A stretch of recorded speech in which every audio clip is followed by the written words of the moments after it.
The Red Hot Chili Peppers are absolutely no underrated band, but they do have some underrated, almost totally forgotten, or shall we say neglected work. And I find that to be most evident with this album, One Hot Minute. It was released in September 1995, and I think it was pretty much the darkest phase of the Red Hot Chili Peppers' career to date. One Hot Minute shows the most unusual change of musical essence that I have ever heard in a rock band. During the time of production for this album, having their guitarist John Frusciante decide to quit the band, the Peppers, who usually had that furious style of punk and funk fusion, had guitarist Dave Navarro join while the career of his band, Jane's Addiction, was on hiatus. This so far is saying nothing new, and honestly, I don't know if I even will be saying anything new on this subject. I mainly just feel a little need to express what I think about this album, and the kind of things that were happening during the time of its production. Their first guitarist, Hillel Slovak, who is also best friends with bassist Flea and singer Anthony Kiedis, had overdosed on heroin before their second brilliant guitar chemist, John Frusciante, had decided quite dramatically to leave the band. Frusciante soon after got caught up in his own addiction problems that became fatal as the Peppers struggled to focus on recording One Hot Minute and adapting with a new guitarist's musical substance. Of course, this is all old news and water under the bridge to the band and longtime fans now. Well, here it is, my copy of One Hot Minute in CD format, which is usually what I prefer. I'm not used to using vinyl records. Look at this artwork. I don't know about you, but I can't help but think Dr. Seuss. Interesting stuff, Mark Ryden, credited in the booklet. Forgive me if I mispronounced. Let's go ahead and start giving a little listen to this oddball from the RHCPs. The first track is called Warped, and it is also the first single from the album.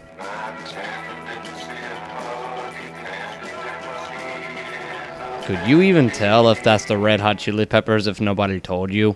There's also a music video for this song.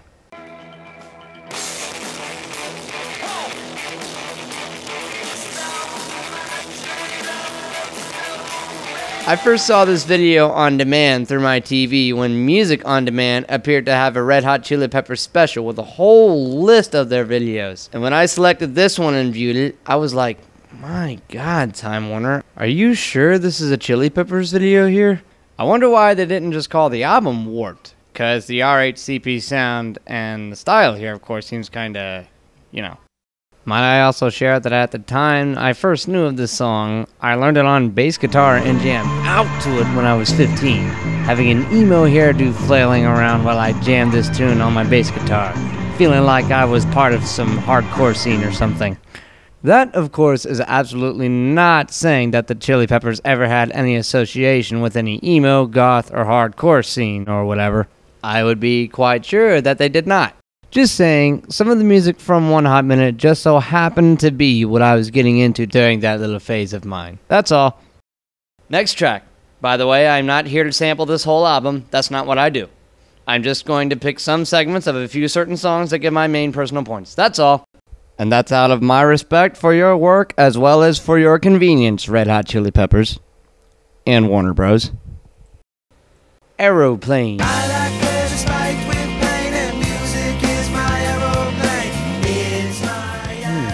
That sounds more like the typical Red Hot Chili Peppers funky style.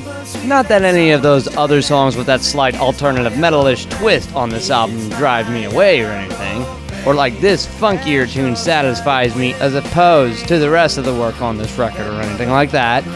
Actually, I've honestly gotten burned out on pretty much all of the Peppers' other popular tunes like Under the Bridge, Give It Away, and Can't Stop. And as evidently different the tunes from One Hot Minute are from the rest of their work, I'm satisfied with the tunes from this album. I'm always in for something different.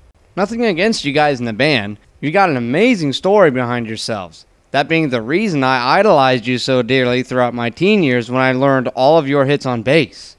And you seem like great people. It's just that I eventually reached my peak with listening to the Red Hot Chili Peppers once I started discovering other bands and wanting to discover more underheard music that can amaze me. Some of those bands that I have discovered over the years, specifically being 311, Incubus, Modest Mouse, and Coheed and Cambria, and more obscure bands like Thursday, Wolf Parade, and Circa Survive. And of course, there was that bit of Stepping Westward's work that I've already reviewed. Alright, well, back on topic here. The next track that I would like to point out here is one that I consider to be one of the best, most influential rock songs I've ever heard. My Friends by the Red Hot Chili Peppers. My friends are so depressed. I fear the question of your loneliness. Who hasn't related to the song at some point in their lives? There have been 2 music videos shot for this single.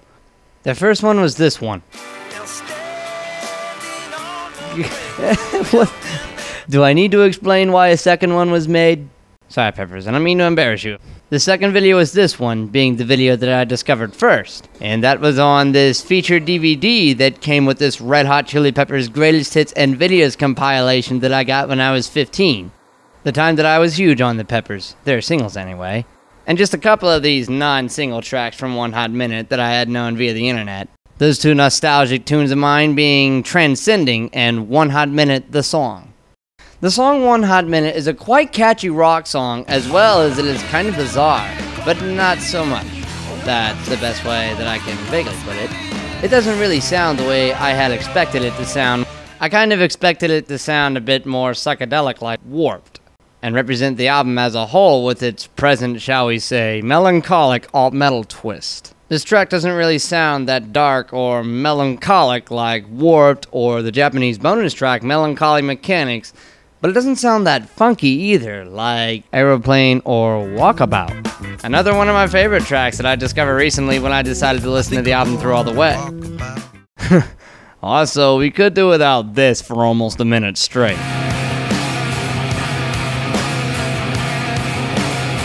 Just those 2 bashing notes repeating throughout almost the rest of the song.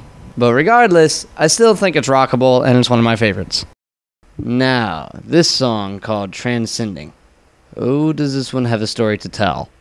First, I feel like giving my opinion that this tune is great to hear when you're facing problematic times in life, like with peers or whichever other things. Like if you feel that something's gonna happen. You know what I mean? This is the first tune from One Hot Minute that I heard besides Aeroplane, and it was the tune that brought to my senses that there was definitely something different, may we say unusual, about One Hot Minute from the rest of RHCP's work. Transcending was actually written in memory of actor River Phoenix after he and bassist Flea were acquainted, and Phoenix soon after died of a drug overdose in '93. Gosh, aren't drugs bad? I found that stuff out once I discovered YouTube, a year after I discovered Transcending at age 14. I had to look up River Phoenix because I barely knew who he was, and the only film in which he played that I recognized was Stand By Me.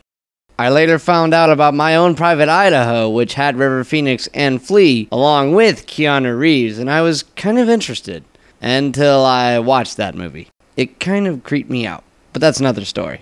Watch the movie if you want to know what I'm talking about. And if you're a bit daring. Don't say I didn't warn you if there ever was a need for a warning. But man, the idea of a movie featuring someone that you know of from a band, quite intriguing. To me, in this case, it's a bit of a shame that it had to be this one with Flea, who seems to have quite some potential as an actor. I am aware that Flea has had some pretty significant acting roles, such as specifically Needles from the Back to the Future movies, and the voice of Donnie from that old Nickelodeon show, The Wild Thornberrys. Yes, off topic, but I felt like sharing that stuff. Well, if you're in for something different and say funk-style music from Music Altogether, or something to relate to when your days haven't passed too well, then I recommend you pick this up and give it a listen. Why not? This has been the modern-day Suburban kid who collects all the junk that everyone else left behind. Thank you for watching.